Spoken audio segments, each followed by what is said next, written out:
Саламатсыздарбы, урматтуу ата-энелер жана окуучулар. Кыргыз тили сабагын баштайбыз. Бүгүнкү сабагыбызда Гарвард билим берүү тарбиялоо комплексинин 3-класс окуучулары менен кыргыз тили мугалими мен Суюнова Аида Абдыкаровна өтүп бермекчимин. Урматтуу окуучулар, эгер сабакка даяр болсоңор, китеп дептерибизди ачып, бүгүнкү числону жазабыз.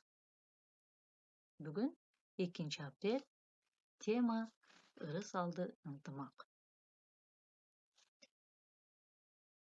Балдар, силерге суроо. Ынтымак деген эмне? Ынтымак сөзүн кандай түшүнөсүңөр? Кандай балдарды ынтымактуу деп ойлойсуң? Бир аз ойлонуп, суроолорго жооп берип көргүлө. Анда эмесе сабагыбызды баштайбыз. Бүгүн биз ырыс алды ынтымак деген теманы өтөбүз.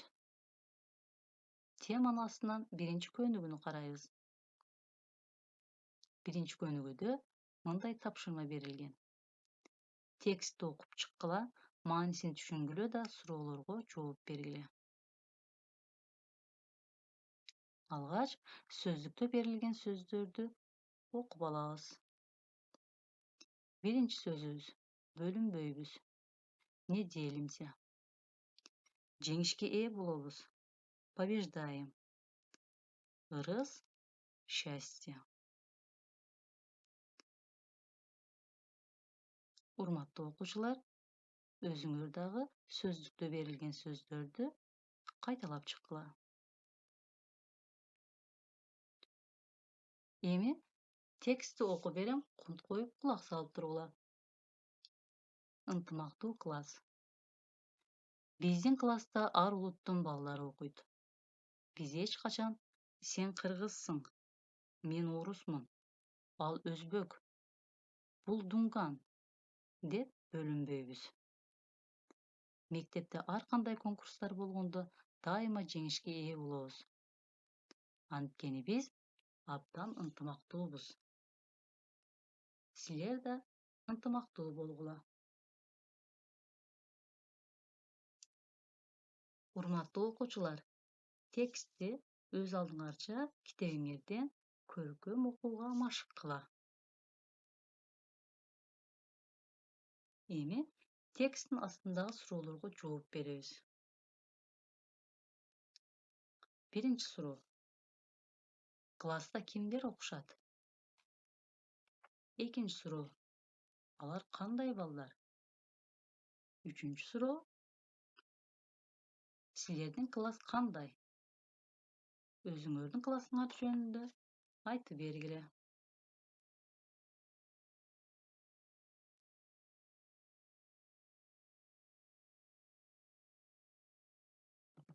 Эми дептерибизге экинчи көнүгүү деп жазабыз. Экинчи көнүгүүдө мындай тапшырма берилген. Сүйлөмдөрдү которуп жазгыла. Ар бирибиз өз алдыбызча 4 сүйлөмдү кыргыз тилине которуп жазабыз.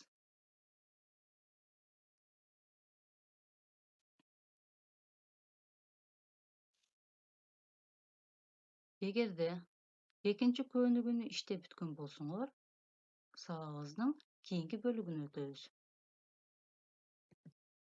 Сабактын кийинки бөлүгүндө 3-чү көнүгүүнү иштейбиз. 3-чү көнүгүүдө тапшырманы окуп чыгам. Жомокту окуп чыгабыз, сүрөттүн ордуна сөздөрдү коюп жазабыз.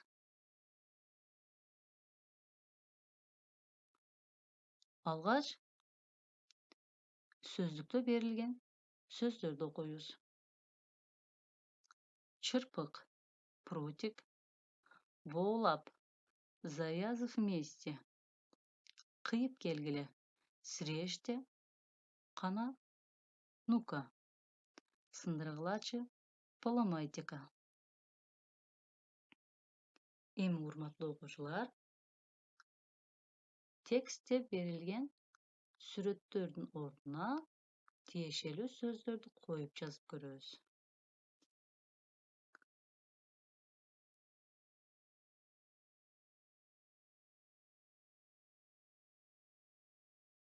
Урматтуу окуучулар, эгерде берилген тапшырманы аткарган болсоңор,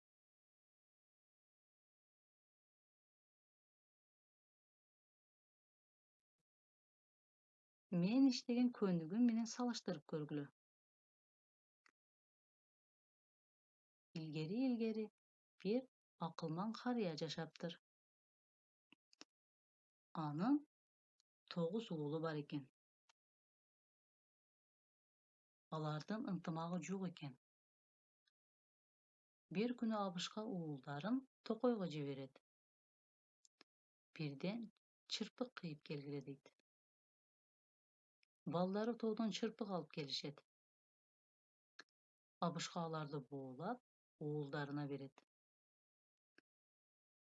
Кана бооланган чырпыктарды сындыргылачы, дейт. Балдары сындыра албай коюшат. Урматтуу окуучулар, өзүңөр дагы ушул текстти көркөм окуп көргүлөчү.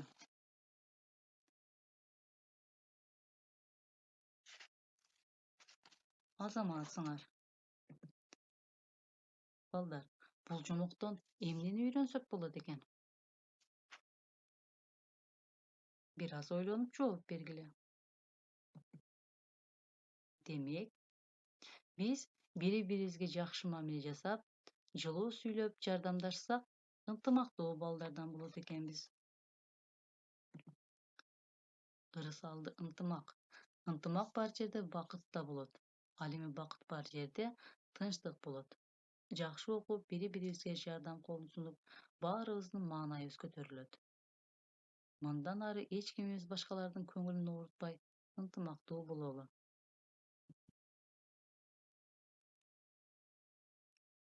Менин сүйүктүү окуучуларым,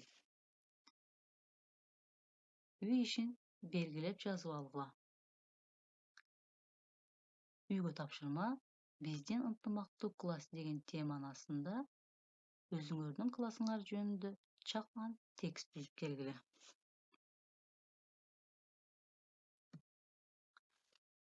Ушуну менен урматтуу ата-энелер жана окуучулар, бүгүнкү сабагыбыз соңуна чыкты. Көңүл бурганыңыздар үчүн чоң рахмат.